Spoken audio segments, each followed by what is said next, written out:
Hello दोस्तों, कैसे हैं आप सभी। उम्मीद करते हैं आप सब लोग बहुत अच्छे होंगे।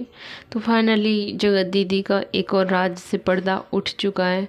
जेठू सरिता दी, वो सरिता दी जो उनको 2-3 महीने पहले जमकर ट्रोल किया गया था, इतना उनको गंदगी में शामिल कर दिया था, पूरा मतलब उनको ही गंदा समझ लिया था और यूट्यूब से एक तरह से उनको बहिष्कार कर दिया गया था। उन्हें इतना मजबूर कर दिया, उन्हें इतना गाली पड़ी भर भर के कि उन्हें यूट्यूब छोड़कर जाना पड़ा। कुछ टाइम के लिए उनको ब्रेक लेना पड़ा क्योंकि इतना ज़्यादा जो ऑडियंस है उनके दिमाग में भर दिया गया था कि ये जेठू सरिता हैं, पता नहीं क्या क्या मनीषा को भड़काते हैं, बंद कमरे में क्या मनीषा के कान भरते हैं, घरों में आग लगाते हैं वगैरह वगैरह बहुत कुछ।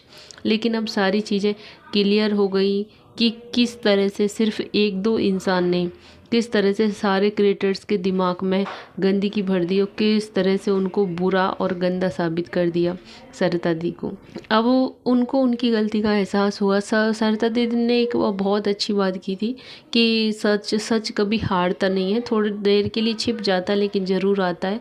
और फाइनली सच की जीत हुई क्योंकि सरिता दी सच थी। और आज यही कारण है कि सबको अपनी गलतियों का एहसास हुआ। जब सब पर बीती, जब सब पर पड़ी, तो सबको एहसास हुआ कि हाँ, वो किस दर्द से जूझ रही थी, कि किसी ने उनकी बात नहीं सुनी थी।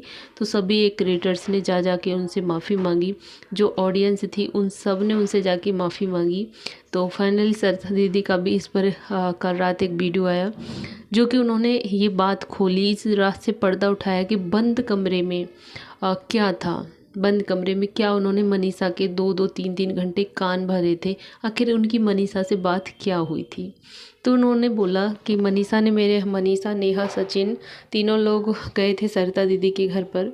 तो मनीषा ने बोला था, सरिता दीदी मेरे को ना बिल्कुल भी अच्छा नहीं लगता कि नेहा मेरे पति से बात करे या मेरे पति के साथ रहे, मुझे दोनों को साथ में देख के बिल्कुल भी अच्छा नहीं लगता है। सरिता दीदी ने इस बात को समझा और बोला ठीक है, मैं कोशिश करूँगी। उन्होंने यही बात नेहा को भी बोली कि नेहा, मनीषा को अच्छा नहीं लगता है तो तू उसके पति से दूर रहा कर। लेकिन इस बात पर गौर ना तो नेहा ने दिया और ना सचिन ने, किसी ने भी नहीं माना। सब लोगों के लाख मना करने के बाद भी ये लोग बात करते रहे, ये लोग अलग नहीं हुए। और इन सारी चीज़ों को मनीषा सब कुछ जानते हुए चुपचाप सहती रही, देखती रही। शायद यही मनीषा की सबसे बड़ी गलती थी। उस वक्त मनीषा इस चीज़ के लिए अपने लिए डट कर खड़ी रहती, उस वक्त लड़ जाती, तो शायद ये आज उसको दिन नहीं देखना पड़ता। सरिता दी इतना बोल के सो गई थी कि नेहा सचिन से अलग रहा कर, मनीषा को अच्छा नहीं लगता। लेकिन सोने के बाद उठी जब सरिता दीदी, तो उन्होंने देखा कि मनीषा, सचिन और नेहा तीनों लोग एक थाली में खाना खा रहे थे। और सरिता दीदी की यही अच्छा समझ लीजिए, बुराई समझ लीजिए कि वो जो भी बोलती हैं मुंह पर बोलती हैं, उन्हें गलत, झूठ या कोई भी चीज़ ऐसी बर्दाश्त नहीं होती। तो उनको देख के वो बहुत बुरा लगा कि नेहा, सच मनीषा मेरे को बोल रही थी मुझे अच्छा नहीं लगता, इन दोनों को साथ देख के अब साथ बैठकर ही तीनों लोग खाना खा रहे हैं। तो ये चीज़ उनको बहुत अजीब लगी और उन्होंने यहीं पर अपनी वीडियो का एंडिंग किया।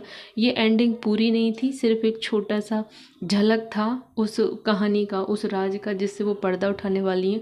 उनका नेक्स्ट पार्ट आएगा, हमारा नेक्स्ट रिएक्शन आएगा, सारी चीज़ों से पर्दा उठेगा। बने हैं रहिए हमारे चैनल के साथ, जुड़े रहिए। वीडियो अच्छा लगे लाइक करना, चैनल पर न्यू सब्सक्राइब करना। मिलते हैं नेक्स्ट पार्ट के साथ, तब तक के लिए बाय बाय।